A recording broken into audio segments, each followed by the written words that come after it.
Welcome to EDC's Week in Review, your September 15th edition. Here are the top stories. Vacant former Taco Bell destroyed by fire in Pollock Pines. A former Taco Bell in Pollock Pines was destroyed by a fire this week. The vacant building stood neglected since closing in 2018.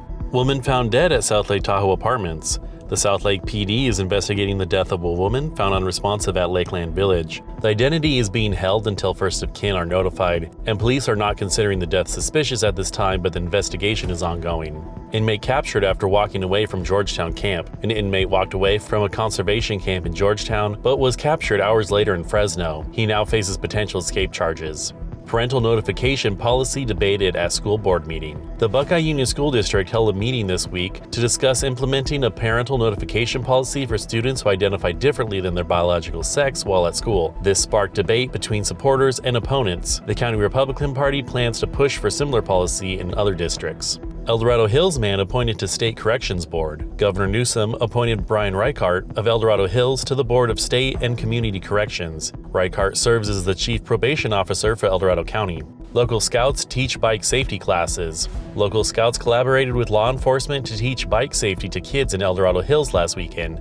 They instructed on proper helmet use, hand signals, and rules of the road. Lawsuit filed over Lake Tahoe Marsh restoration flooding. A South Lake Tahoe resident is suing the California Tahoe Conservancy, alleging marsh restoration work caused flooding damage to his property. The lawsuit states the project's environmental impact report listed, quote, avoid increasing flood hazards on adjacent private property, end quote, as Objective 7.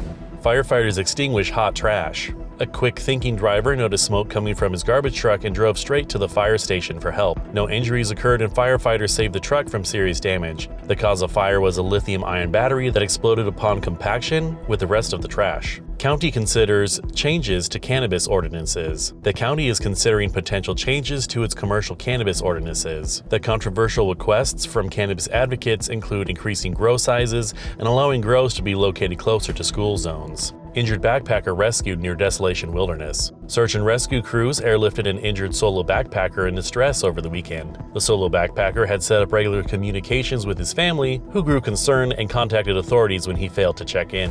Teens deliver feminine hygiene kits to Kenyan schoolgirls. A group of local teens traveled to Kenya this summer to deliver 800 feminine hygiene kits to schoolgirls as part of a humanitarian project. The trip was funded through community donations. First voter registration center designated on tribal land. California's Secretary of State officially designated a voter registration center on the Shingle Springs Band of Miwok Indians tribal land on the 12th. Tribal lands have been able to have centers like this since 1993 under the National Voter Registration Act, but this is the first of its kind nationally. This has been EDC's Week in Review, your September 15th edition. Thank you for tuning in, and if you like our content, please like and subscribe and share with a friend.